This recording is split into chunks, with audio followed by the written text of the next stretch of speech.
Tonight, my brother is getting married at the Harrington estate in Greenwich, and I already know what my aunt is going to say before I even walk through the door. She always finds something. Last Thanksgiving it was, "Still driving that old Civic?" Said it in front of everyone at the table, laughing like it was the funniest thing. My cousin Brent nearly choked on his stuffing, trying to hold back a smirk. The year before that, it was something about my apartment being cozy. The way she said it made cozy sound like a disease. I pulled into the venue parking lot and sat in my car for a moment. The Harrington estate looked exactly like what it was. Old Connecticut money made visible in stone and ivy. My brother Owen had done well for himself. Married into the Whitfield family, whose grandfather had something to do with banking in the 70s, that people still referenced at dinner parties 40 years later. I turned off the engine. My name is June. I'm 31 years old, and for the last 6 years, I have been building a cybersecurity software company out of a one-bedroom apartment in Austin, Texas. We have 43 employees now. We closed a Series B in March. Nobody in my family knows any of that. They think I do freelance IT consulting, which is technically how it started and technically still something I do in the loosest sense, so I've never corrected them. At first I didn't say anything because I was afraid to jinx it. Then I didn't say anything because I wanted to see who they actually were when they thought I had nothing. Then I didn't say anything because it had gone on so long it felt strange to bring up. I got out of the car and smoothed my dress. Navy blue, simple, nothing that would draw attention. I'd learned a long time ago not to try too hard around my family. Trying too hard just gave them more material. My Aunt Roberta was the first person I saw when I walked into the reception hall. She was standing near the floral arrangements with a glass of champagne, talking to my mother's college roommate, and she spotted me the way a hawk spots something small moving through tall grass. "June!" She opened her arms like we were close. We were not close. "You look wonderful, honey. Did you do something with your hair?" "Just had it cut," I said. "It's very simple." She smiled. "Very you." My mother appeared at my elbow. She kissed my cheek and whispered, "You look beautiful." And I loved her for it, even though she would spend the rest of the night unable to protect me from anything. My mother is soft in the way water is soft. It shapes itself around everything and never pushes back. She married my father when she was 22 and spent 30 years being agreeable, and now she can't stop even when she wants to. I've watched her try to defend me to Roberta before. It comes out as, well, June is finding her path, which is the kind of thing that lands like an insult wrapped in kindness. I found my seat at the rehearsal dinner. I was at table 7. Owen and his fiancée Melissa were at the head table with her parents, both sets of grandparents, and the wedding party. My parents were at table 2. My Aunt Roberta and her husband Dennis were at table 3. I was at table 7 with Owen's college roommates, one of Melissa's cousins who was visiting from Portland, and 2 people I didn't recognize who turned out to be neighbors of the Whitfields. The seating chart had not been an accident. My mother had texted me 2 days ago, "Sweetie, Melissa's family is handling the seating." And I didn't have much say. "I hope you understand." I told her I understood. I did understand. I just also knew that Roberta had probably had a conversation with someone about it. Dinner was served at 7. The salmon was very good. The couple at table 7, the Whitfield neighbors, turned out to be genuinely lovely people. He'd spent 20 years working in renewable energy, and she taught middle school science. And we talked for a long time about what AI was doing to both of their industries. I kept my answers careful and general. Old habit. Roberta came by the table during the salad course. She pulled a chair from an empty table nearby and sat down next to me like she'd been invited. "So June," she said, arranging herself. "How's the consulting going?" "It's going well," I said. "Still doing the IT stuff? Helping people fix their computers?" She laughed a little. Not cruelly, exactly. Just the laugh of someone who has long since categorized you and finds you confirming their categorization satisfying. "Something like that," I said. "You know my friend Patricia's son does cybersecurity? He works for one of the big banks in New York. Very good salary." She looked at me meaningfully. "You should have Owen put you two in touch sometime. Might be good for you two in touch sometime. Might be good for you, stability-wise." "I appreciate that," I said. She patted my hand and stood up. "Just looking out for you, honey. You know how I am." I watched her walk back toward her table. The woman from Portland caught my eye and gave me a look that said, "I heard all of that and I'm sorry." I smiled at her and picked up my fork. The ceremony the next afternoon was beautiful, Melissa cried. Owen cried, which surprised everyone, including Owen. My mother cried. I stood in the third row and thought about how strange it is to love someone and also feel invisible to them at the same time. Owen and I used to be close. When we were kids, we were close the way siblings are when the world outside is bigger than you and you need someone to stand next to. But Owen had grown into the family's shape in a way I hadn't. He'd gone into finance like my father wanted. He'd married someone from the right family. He'd done the things that made him legible to everyone, and somewhere in that process, the closeness between us had thinned out until it was something you could only see if you held it up to the light. I wasn't bitter about it. I'd made peace with it slowly over several years, the way you make peace with weather. At the cocktail hour, I stood near the windows with a glass of sparkling water and watched the light come in over the garden. My Aunt Roberta found me again. She had a fresh glass of champagne and had apparently been saving something up. I was talking to Dennis, she said, coming to stand beside me. Not in front of me, beside me. So we were both looking at the garden. It felt more like an ambush that way. He mentioned he saw something about your company online. I kept my face neutral. Oh? Some little tech startup? She said it the way people say little when they mean something else. I didn't even know you had a company. I thought you were freelancing. I do both, I said. Well, she sipped her champagne. Dennis said it looked like you had some investors or something. I didn't really understand it. You know how Dennis gets with the tech stuff. She laughed. Is it actually going anywhere?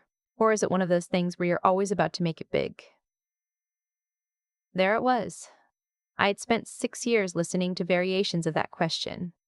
Is it actually going anywhere? It was the family's way of asking whether I'd admitted yet that I'd failed. There was a strange hopefulness in it that I'd noticed over the years. Not cruelty exactly, but something that needed me to confirm that the choices I'd made were the wrong ones, that the path I'd taken had led nowhere, that I should have listened. It's going, I said. June. She turned to look at me. There was something almost motherly in her expression that I had to work hard not to recoil from. You know, we all just want you to have security. You're 31. Your friends are buying houses, having babies. There's no shame in admitting something didn't work out and starting fresh. Dennis's company is always looking for Roberta, I said. Quietly. I'm okay. She searched my face for something to work with. Found nothing. Patted my arm and moved on. The reception was held in the main hall. The band was good, a six-piece that knew how to read the room. I danced once with my father, who held me at arm's length and said, You seem well, in the tone of a man completing a courtesy. I said I was well. He said good. We danced through the rest of the song in silence that was not exactly warm, but was not exactly cold either. Just the particular distance that had developed between us over years of him not asking and me not telling. My father is not a cruel man. He is an exacting one. He built a commercial real estate business from the ground up, and he believed completely in certain paths and could not quite believe in others. When I didn't go into finance or law or medicine, something shifted slightly in the way he looked at me. Not disappointment exactly, more like a calculation he couldn't finish. After my dance with my father, I went to the bar and got a club soda and stood near the edge of the room and watched Owen and Melissa have their first dance. They looked genuinely happy. I was glad for that. Whatever else, I was genuinely glad for that. That was when Roberta came back one final time. She'd had a few more glasses of champagne by then. She brought her friend Carolyn with her. I'd known Carolyn since I was 8, and Carolyn had the particular energy of someone who enjoys watching things happen. There she is, Roberta said, arriving at my side. June, have you met Carolyn's daughter? She just bought a house in Darien, 3 bedrooms. That's great, I said. It really is. She looked around the room with satisfaction. You know what I was just telling Carolyn? I said. I worry about June. I said. She's out there in Austin doing her little computer thing, and she doesn't have a safety net. She doesn't have Roberta, Carolyn said mildly. I'm just being honest. I love June. I'm allowed to be honest because I love her. She looked at me. Are you on government assistance? I'm not judging. I know Austin is expensive. I know the tech thing has been a lot of years now. There is no shame in it. If you need help, the family can. I looked at her. She was still talking, but I had stopped hearing it. I thought about the Series B closing dinner in March, when our lead investor, a firm out of San Francisco, took the whole team to a rooftop restaurant in downtown Austin, and someone opened a bottle of Camus that cost more than my first car. I thought about the all-hands meeting I'd run in January when I told our 43 people that we'd hit profitability 6 months ahead of schedule, and one of our engineers started crying. I thought about the morning 2 weeks ago when I'd opened my laptop at 5 a.m. and seen a draft of an article. I reached into the small clutch I'd been carrying. I had almost not brought it. It had arrived at my Austin address by messenger 3 days ago, marked with the magazine's return address, a courtesy copy sent ahead of the official newsstand date. My communications director, Priya, had texted me, "Bring it to the wedding. LOL. Make your aunt choke on her champagne." I'd laughed and told her that was childish. I had brought it anyway. I set it on the cocktail table beside me. Forbes. The issue with the date 3 weeks out, which meant it hadn't hit stands yet. My name on the cover, my face below it. The headline read, "Quietly Dangerous: How June Calloway Built a Cybersecurity Empire. Nobody Saw Coming." Roberta stopped talking. Carolyn made a sound. I picked up my club soda and took a sip. "I'm okay," I said again. "But thank you for your concern. I want to be honest about what that moment felt like, because I think people imagine it a certain way and the reality was different." There was no explosion. Nobody cried. My aunt did not fall to pieces. She stood very still for a moment, and then she said, "Oh," in a very small voice. And then she picked up the magazine and looked at it like she was trying to find an explanation inside it that would make sense of things. She couldn't find one. She set it back down. She said, "June? I didn't know." And her voice had something in it I had not heard before. And I think it was genuine. I said, "I know." I wasn't cruel about it. I wasn't warm about it either. There was nothing to perform, so I didn't perform anything. Just said I know and meant it because I did know. She hadn't known because I hadn't told her, and she hadn't asked in the right way, and she'd used her not knowing as license to assume the worst. All of that was true simultaneously. Carolyn slipped away. Roberta stood there for another few seconds. "I'm going to go check on your mother," she said. She walked away, and I watched her go, and then I looked back out at the dance floor where Owen was now dancing with our mother, and they were both laughing at something, and I felt a complicated mixture of things that I won't try to name all at once.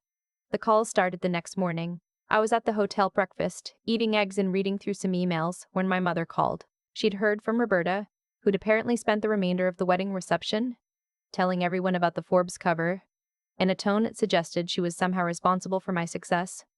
"Why didn't you tell us?" my mother said. Her voice wasn't angry. It was something softer and more complicated, a mix of hurt and wonder and relief, and something I recognized after a moment as pride. The pride was new. "I was waiting to be sure," I said, which was only partly true. "June." She was quiet for a moment. "How long has this been going on?" "The company's been 6 years, but it started being real maybe 3 years ago, the Series A. We got institutional investors." "What's a Series A?" "It's when outside investors put in significant money because they believe in the business." "How significant?" I told her. She was quiet for a long time. "Your father is going to want to talk to you," she said finally. "I know. He's going to ask why you didn't tell him." "I know. What are you going to say?" I thought about this for a moment. I watched a family at the next table. 2 kids eating pancakes, a father trying to get someone to eat their fruit, a mother filming something on her phone, the ordinary beautiful machinery of it. "I'm going to tell him the truth," I said. That I needed to build it as mine first, before it became something the family had opinions about. My mother was quiet again. Then, that's fair. Coming from her, after 30 years of keeping the peace. That landed like something important. My father called 2 hours later. He didn't know how to start the conversation, so he started it the way he starts most hard conversations, by talking about logistics. "I assume you have legal counsel," he said. "Good IP protection." "Yes," I said. "And the board structure is sound? You're not majority diluted?" I retain controlling interest. He made a sound that I recognized as approval. Then he said, more quietly, "I didn't know." "No," I said. "I should have asked more about what you were actually doing." A pause. "I think I assumed. You assumed it wasn't serious." Another pause. "Yes." There was something between us that had never been there before. An acknowledgement. It wasn't an apology. My father is not built for apologies. But it was something close to one, shaped like honesty instead. June, he said, I'm proud of you. I had been waiting for that sentence for a long time. Not desperately. Not brokenly. I had built a life that didn't require it. But I had been waiting for it quietly, the way you sometimes wait for weather to change. Not depending on it, but still watching the sky. I said, Thank you, Dad. And I meant it. Owen texted from his honeymoon in Portugal. I always knew you were doing something big. For real. I just didn't want to push. I believed him. I also knew there was a version of himself he believed too easily. The version that accepted my invisibility at the wedding seating chart without asking questions. But that was something for us to work out slowly, over time, the way real things get worked out. I texted back, Enjoy Portugal. We'll catch up when you're back. He sent a heart emoji and then a photo of a beach. Priya asked me the next week if it felt like I'd expected. The reveal, the reaction. She was sitting across from me in my office in Austin, eating a breakfast taco and waiting for my answer with the focus she brings to everything. It was quieter than I expected, I said. Quieter how? There was no big confrontation. Nobody asked me to explain myself. My aunt just said, oh, and walked away. That sounds anticlimactic. It wasn't. I thought about how to explain it. It was like, you know how sometimes the most powerful thing isn't the big dramatic moment. It's just the moment where someone finally sees you clearly, and there's nothing more to say because the seeing is enough? Priya considered this. That's a little profound for a Thursday morning. Sorry. No, I liked it. She finished her taco. So what changed? I looked out my window at the Austin skyline. I'd moved here 7 years ago with $11,000 in savings and a very specific idea about what I wanted to build and zero certainty that I could build it. I had eaten a lot of cheap meals and made a lot of calls that went nowhere and had a specific 3-month period in year 2 where I genuinely did not know if we would survive and had not told anyone, including my mother, because I needed to survive it quietly and as myself. Nothing changed, I said. That's actually the answer. I'm the same person I was. At that table when she was talking, I was the same person I was in year 2 when I wasn't sure we'd make it. The Forbes cover didn't make me more real. It just made me visible to the people who needed a magazine cover to look. Priya was quiet for a second. Then she pointed at me. That's the line. That's the line we should put somewhere. It's not that catchy. It's exactly that catchy. My Aunt Roberta sent me a card 3 weeks after the wedding. A real card on paper, mailed to my Austin address. I don't know how she got it. Inside she'd written, in her careful cursive, June. I owe you an apology for many things. I hope you'll let me try. Congratulations on everything you've built. I mean that sincerely. Roberta. I held the card for a while. Then I put it on my desk. Not in the trash. Not on the refrigerator. Just on my desk where I could see it, because it was real and it deserved to exist in real space. I don't know yet what we will become to each other, Roberta and me. I know what we have been. I know she is capable of more than that, because the card proved it. Whether we get there or not will take time, and it will take her showing up differently. Not just in a card, but in a room, when it's uncomfortable, when I'm not on a Forbes cover. I believe people can change. I just no longer wait around to find out. Some people ask me if I regret keeping it secret for so long. If I should have told my family earlier, corrected them, shown them who I was becoming. I used to wonder that too. But here's what I know now. At 31, after building something real mostly alone, the secrecy wasn't spite. It wasn't strategy either, though it served me. It was protection. I needed the work to be mine before it became something that belonged to everyone else's opinion. I needed to know what I was made of when nobody was watching and nobody was impressed, and there was no Forbes cover to point to, just me, in an apartment in Austin at midnight, building the next version of something that didn't exist yet. That's when you find out who you are. The cover is nice. I'd be lying if I said otherwise. There's a particular feeling you get when something external finally matches what you've known internally for years. It's not validation. You don't need validation for things you know are true. It's more like clarity, like the world finally focusing its eyes. But what mattered was every day before the cover. The calls that didn't go anywhere. The hire that changed everything. The product we almost shipped that we didn't ship because it wasn't right yet. The moment in year 2 when I looked at the numbers and said we're going to make it before I had any real reason to believe that. That's the story. Everything else is just what happened afterward. And what happened afterward? My father saying, "I'm proud of you." My mother saying, "That's fair." Owen sending me a photo from a beach in Portugal. Even Roberta and her card on my desk. That's not the ending. It's just where things stand right now. The ending hasn't been written. I'm still in it. We all are. I've thought a lot about cause and effect since that night at the Harrington estate. Not in a mystical way, just in the plain, honest way that you think about things when you finally have enough distance to see them clearly. Roberta didn't become the way she is out of nowhere. She was shaped by a world that taught her a specific thing, that worth is visible, that success announces itself, that a woman at 31 without a house in the right zip code is a woman who made wrong turns. She absorbed that lesson completely, and then she spent years handing it to me across dinner tables and cocktail hours. What she didn't know, what she couldn't have known because I didn't let her, was that I was absorbing something entirely different. Every time she said, "Is it actually going anywhere?" I got quieter and more certain. Every time someone at that table underestimated me, I went back to Austin and worked. Not to prove them wrong. That's an important distinction.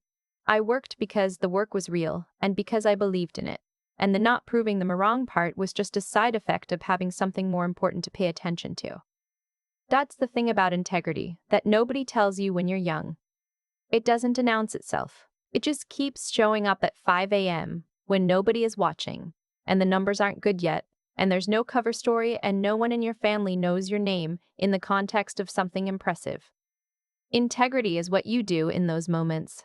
It either compounds or it doesn't. And if it compounds long enough, eventually the outside world catches up to what you already knew about yourself. The intelligence part, and I mean real intelligence, not the kind measured in test scores, is knowing the difference between the voices worth listening to and the ones that are just noise wearing the costume of concern. Roberta's "I'm just looking out for you" was noise. My engineer crying at the all-hands meeting when I told the team we'd hit profitability early. That was signal. Learning to tell them apart and to protect your energy accordingly is maybe the most practical skill I ever developed.